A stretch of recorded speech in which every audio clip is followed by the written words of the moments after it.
Muy buenos días, mi nombre es Mariel Carmen Medina, estudiante de Psicología tercer semestre.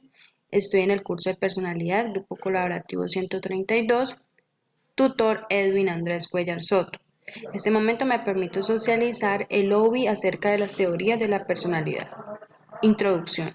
En esta presentación se plantea la personalidad de los diferentes enfoques que se han desarrollado a través de los años, donde sus diferentes ponentes han defendido su postura. Desde los griegos ha sido estudiada dándose a conocer que la personalidad tiene diferente esencia en cada persona, ya que esta es la que identifica a un ser humano de otro. Es por esto que cada teoría va a estudiar el porqué de los cambios de la personalidad y cómo ésta influye en la conducta del ser humano, ya que es catalogada como la esencia que hace que el individuo sea capaz de relacionarse con sus entornos.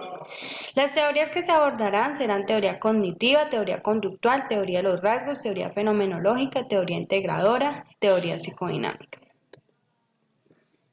Objetivos.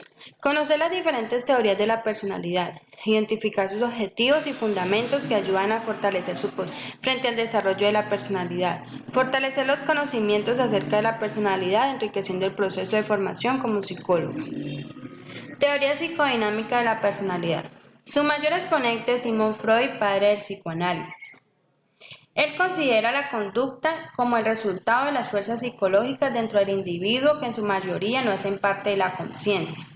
Él determina que el ser humano en el transcurso del desarrollo de la vida posee tres estructuras: el ello, el yo y el superyo. El ello se presenta en el nacimiento y es totalmente inconsciente. En él se identifican dos maneras de obtener placer: acciones reflejas y la fantasía. El yo se encuentra entre lo consciente y lo preconsciente. Busca satisfacer los deseos del ello. Su deseo se basa en el principio de realidad. El superyo es cuando la persona llega a su edad adulta y no busca satisfacer sus deseos, ya que en esta empieza a entrar en juego el componente moral, que es el sentido del bien y del mal, y actúa para perfeccionar nuestro comportamiento. Freud plantea que la personalidad se desarrolla en cuanto la persona logra satisfacer sus deseos sexuales a lo largo de la vida, lo que indica que existen psicoetapas psicosexuales, las cuales ayudan al desarrollo adecuado de la personalidad. Estas etapas son la etapa oral. Este periodo se comprende desde el nacimiento hasta los 18 meses. Se caracteriza porque el niño obtiene placer a través de la succión del pecho de su madre y después el masticar los alimentos. La etapa anal, comprendida desde los 18 meses a los 3 años de edad. En esta etapa el niño siente el placer en la retención de sus heces fecales. Etapa fálica. Es comprendida desde la edad de los 3 años hasta los 6 años. Es una etapa muy importante en la que el niño ya empieza a descubrir sus genitales. De no darse una adecuada identificación de sus progenitores, se puede formar en los niños lo que se conoce como el complejo de Edipo y en las niñas lo que se conoce como el complejo de Electra. Etapa de latencia. Esta va desde los 6 años hasta los 12 o 13 años. Freud creía que en esta etapa el interés por el sexo disminuye. La etapa genital. Esta empieza a los 13 años. Esta inicia cuando los impulsos sexuales despiertan y el adolescente busca satisfacer sus deseos reprimidos desde la niñez. Teoría fenomenológica de la personalidad. Esta tiene en cuenta que la persona es responsable de sus propias actuaciones y por ende de las consecuencias que le sobrevienen. Dos de los importantes teóricos de esta teoría son Carl Rogers y Gordon Allport.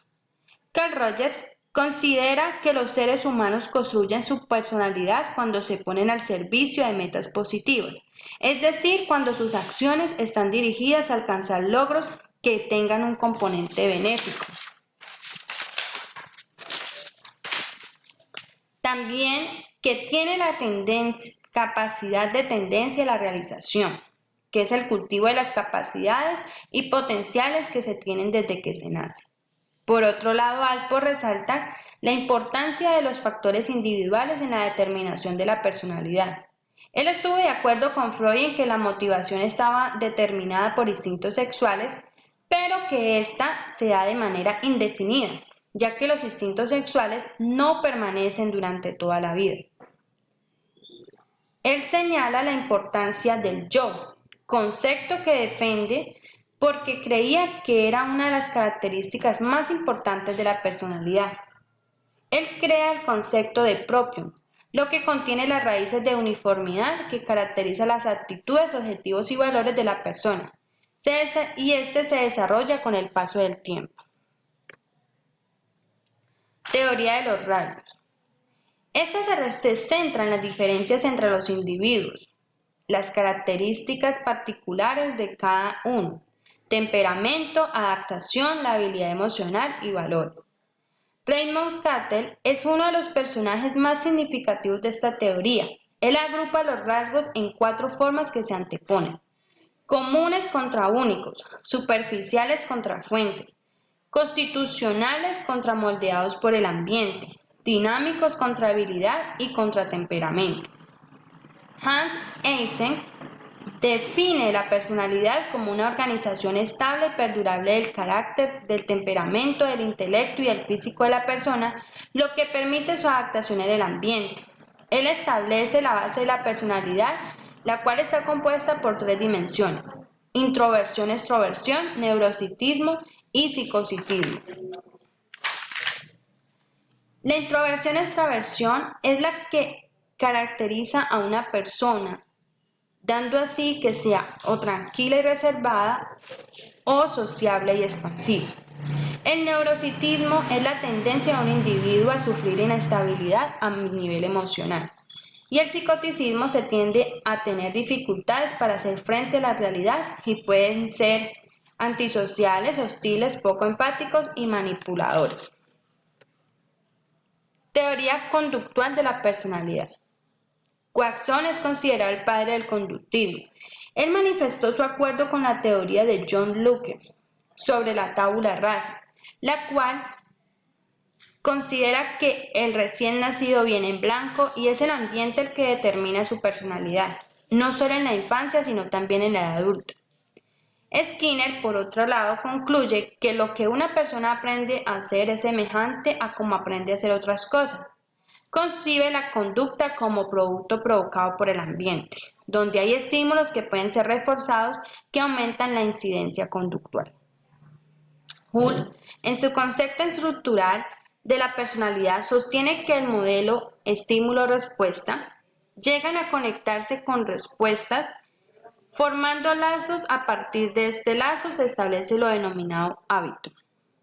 Otro concepto estructural fue el impulso capaz de activar la conducta, lo que se concluye que los impulsos pueden ser primarios o secundarios. Teoría cognitiva de la personalidad. Esta plantea que la conducta está guiada por la manera de pensar y de actuar frente a una situación.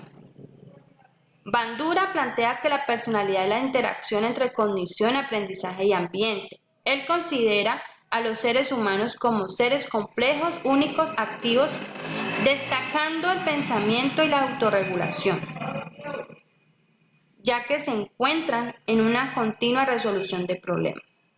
Él considera que el carácter, al definirse por dimensiones aprendidas y vinculadas a factores psicosociales, tiende a formarse de manera continua, pero especialmente en los procesos de socialización más básicos. Para Rotter, la conducta de las personas está orientada a metas, pues los individuos se pueden regular a sí mismos. Michel se interesó por estudiar las variables personales del aprendizaje social cognitivo. A partir de estos estudios, se pudo especificar cómo las cualidades de una persona influyen en el ambiente y las situaciones. Kelly planteó como concepto estructural de la personalidad el constructo, término utilizado por las personas para anticipar o experimentar sucesos. Teoría integradora de la personalidad. Esta plantea unos objetivos, los cuales son: elaborar un modelo de personalidad amplio, definir la personalidad a partir de la identificación de los factores de las grandes dimensiones, Fundamental la comprensión de la personalidad partiendo de un enfoque evolucionista. Ofrecer un modelo de rasgos que incorpora los paradigmas actualmente activos. La propuesta de esta teoría se basa en los 5 grandes rasgos de la personalidad, los cuales son extroversión, agradabilidad, escrupulosidad, estabilidad emocional y apertura a la experiencia. A partir de estos 5 factores identificados en la teoría y de acuerdo con las características de cada uno, pretende dar cuenta de la personalidad en el individuo. Otro aspecto de la teoría integradora es el modelo de los 7 factores de Cloninger, las cuales están divididas en 4 dimensiones temperamentales y 3 dimensiones caracterológicas. Las 4 dimensiones temperamentales son búsqueda de novedad, evitación del daño, dependencia de la recompensa, persistencia. 3 dimensiones caracterológicas son la cooperación, la autotrascendencia y la autodirección. Conclusiones. Concluyo que la personalidad es un tema muy amplio de abordado que es conformado por muchos aspectos, los cuales han generado distintos puntos de vista, ayudando así a comprender de una manera más adecuada este aspecto del ser humano. En la formación como psicóloga es de gran importancia, ya que es un tema que contribuye muchos conocimientos para así comprender el porqué de algunos cambios que un paciente pueda presentar, ya que los diversos entornos a los que los seres humanos se deben enfrentar día a día generan diferentes afectaciones en la salud mental, lo cual altera la conducta y afecta el desarrollo adecuado de la personalidad. Estas son las referencias bibliográficas y muchas gracias.